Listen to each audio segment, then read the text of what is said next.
Well, 3 games played this weekend in the WNBL, and there were 3 one-sided results with wins to Adelaide, Perth and Sydney last night. And joining us to talk about the WNBL and her season so far is someone who had the weekend off this weekend from the top of the ladder AIS. It's very good morning to Penny Taylor. Penny, good morning. Thanks for joining us. That's right. Thanks for having me. The AIS this season, you're having a great season. 13 wins, 5 defeats, secured of a playoff spot. Everything in cruise control at the moment under Phil Brown. Is he pretty happy? Yeah, he's happy with the way we're going. I mean, we've still got 3 games to go, so we're sort of reassessing after each game. See how we go and, set some more goals for future games and looking towards the playoffs. It's been a remarkably even season so far, hasn't it? Perth secured their playoff spot last night, but those last 2 positions, Melbourne, Sydney, Bulleen, Adelaide, it's really tight, isn't it? Yeah, those last 4 teams, they're going to be fighting it out hard these last however many games they have left. I mean, everyone's going to want to secure those spots, and it's going to be tough. Now, the AIS have made the grand final once before, a fair while ago, have never won the title. Are you feeling any pressure?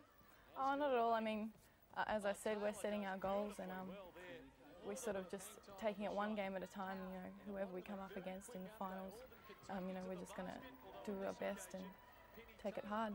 Penny, I know the league have opened up a recruiting window over this January period for teams to look at players from the Institute.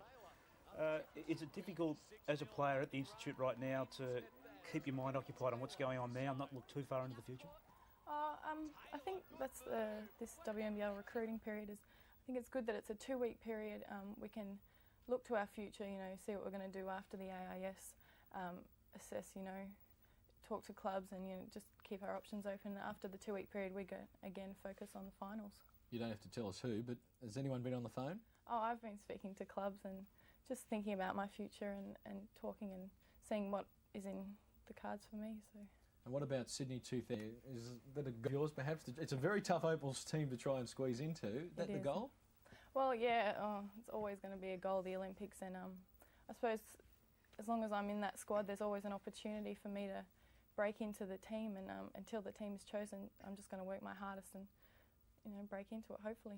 Penny, what about overseas opportunities? We've seen a lot of the WNBL players try their hand overseas in Europe and in the United States.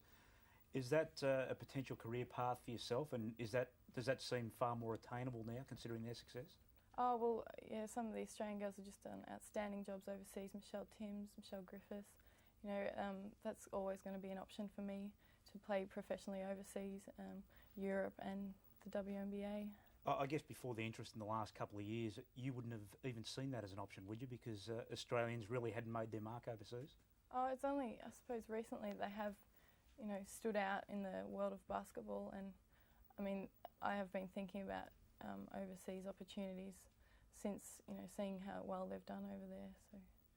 Well, I mentioned that 3 games were played yesterday in the WNBL. We're going to have a look at some of the action now for you from second place Perth. They secured their playoff spot yesterday with a 16-point win over the Melbourne Tigers, 76-60. And it was the big names getting the job done for the Breakers. Jenny Whittle with 16 points, Gina Stevens had 15 and Tully Bevel-Aqua 14.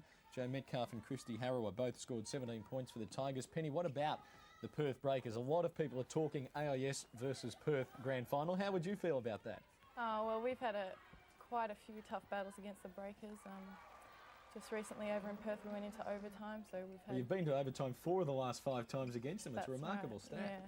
Well, we've always we match up well with the Breakers, and it's always a tough game. We know we have to work hard to get that game. So, yeah. And what about the Melbourne Tigers now? They're on a pretty good winning streak going into that game against Perth last night. Do you think this has just derailed their playoff hopes a little bit? Oh no, they're a very experienced side. They'll bounce back, I'm sure, and with that experience, they'll keep giving teams a hard time. There are the details on that match. The Breakers 76, the Tigers 60. Gina Stevens was awarded the game MVP for her 15 points and 7 rebounds. We'll also take you through the other results. 2 other matches played last night.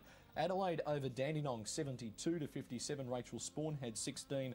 Lucille Hamilton and Ali Douglas both had 15 for the Rangers. Mark Wright's team now has to win all of their remaining 6 games to make the playoffs. And in Shelley Sandy's 250th WNBL game, Sydney thrashed Canberra 80-57. Rhonda Corcoran, 29 points for the Flames. Shelley Sandy had 15 for the Capitals. So the WNBL ladder looks like this now, with the AIS in Perth secured of a playoff spot with 4 weeks of the regular season remaining. Adelaide beginning to consolidate their position, but that 4th spot really is wide open. Melbourne, Sydney and Bulleen having to fight it out. Penny, it's going to be a great finish in the run home, isn't it? Who do you want to play in the grand final? Oh, I think any of those 4 teams are going to be tough. There's no easy game there at all. The way the season's gone, it could be anyone. Well, it's been great watching you this season and also the AIS. Best of luck for the run home to the finals, and maybe the AIS can win it for the first time. For sure. Thank you very much. All right, Penny Taylor from the AIS joining us here on Sunday Basketball this morning. Well,